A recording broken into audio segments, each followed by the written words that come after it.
आप देख रहे हैं आवाज इंडिया, देश की भरोसेमंद आवाज। मैं हूं पिंकी। खबरों का सिलसिला शुरू करने से पहले आइए नजर डाल लेते हैं आज की हेडलाइंस पर। ज्योतिबा फुले की 200वीं जयंती पर नेताओं ने किया नमन। पीएम बोले उनके विचार आज भी मार्गदर्शक हैं। राज्यसभा शपथ के बाद नीतीश कुमार की पहली प्रतिक्रिया, बोले पहले तो हम यही न थे।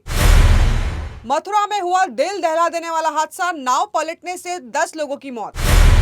और शंकराचार्य अविमुक्तेश्वरानंद को मिली जान से मारने की धमकी, एफआईआर दर्ज न होने पर विवाद। अब खबरें विस्तार से।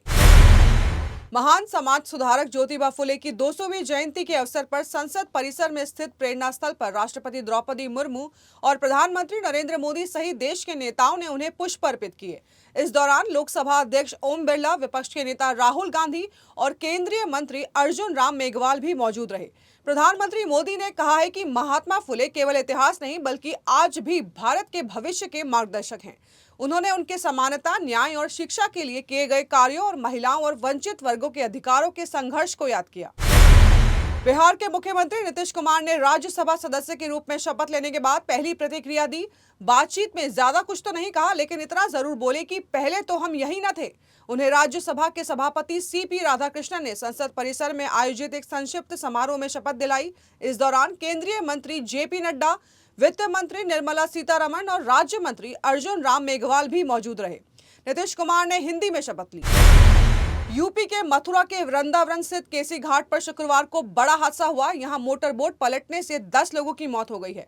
बताया गया है कि यमुना रिवर फ्रंट परियोजना के तहत पांटून पुल हटाने का काम बिना सुरक्षा इंतजाम के चल रहा था और बुलडोजर से पीपे खींचे जा रहे थे।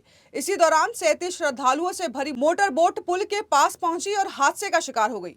मौजूद लोगों के अनुसार बोट तेज चलने से लोगों को पहले ही डर लग रहा था और उन्होंने अचानक चालक से गति कम करने को कहा, लेकिन उसने बात अनसुनी कर दी।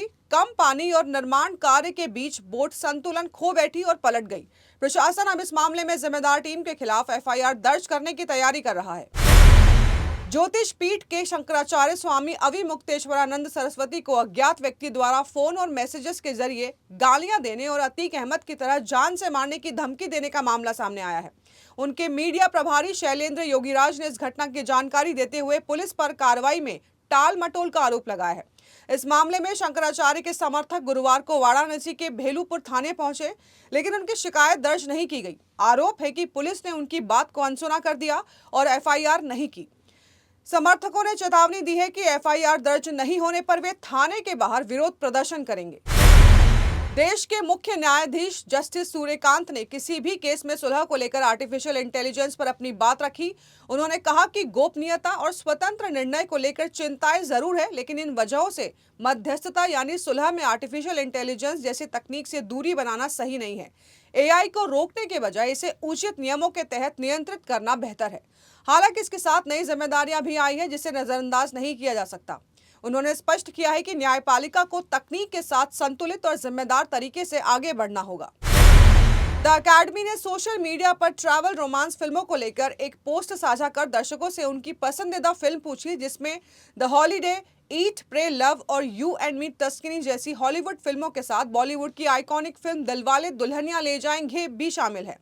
1995 में रिलीज हुई इस फिल्म को भारतीय सिनेमा की सबसे यादगार रोमांटिक फिल्मों में गिना जाता है। शाहरुख खान और काजोल की जोड़ी ने राज और सिमरन के किरदार से खास पहचान बनाई। यूरोप ट्रिप से शुरू होने वाली इसी कहानी इसे ट्रैवल रोमांस कैटेगरी में खास बनाती है। पोस्ट में डीडीएलजे के शामिल होने से फैंस में खासा उत्साह देखने को मिला और उन्होंने जमकर प्यार बरसाया।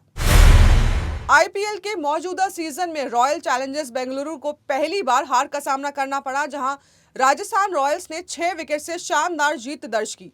गुवाहाटी में खेले गए इस मुकाबले में आरबीसी ने पहले बल्लेबाजी करते हुए रजत पाटीदार के 63 रन की बदौलत 201 रन बनाए, लेकिन जवाब में राजस्थान ने महज 18 ओवर में 200 रन बनाकर मैच जीत लिया। ध्रुव जुरैल ने 81 और वैभव सूर्यवंशी ने 78 रनों की तूफानी पारी खेली। ये राजस्थान की लगातार चौथी जीत है और टीम अंक तालिका में शीर्ष पर पहुंच गई है। इस जीत के साथ राजस्थान ने आईपीएल में 5वीं बार 200 से अधिक रन का लक्ष्य हासिल करने का रिकॉर्ड भी बनाया। तो देश और दुनिया की बड़ी खबरों में फिलहाल के लिए इतना ही। जुड़े रहिए आवाज इंडिया के साथ, जल्द होगी मुलाकात। तब तक के लिए नमस्कार।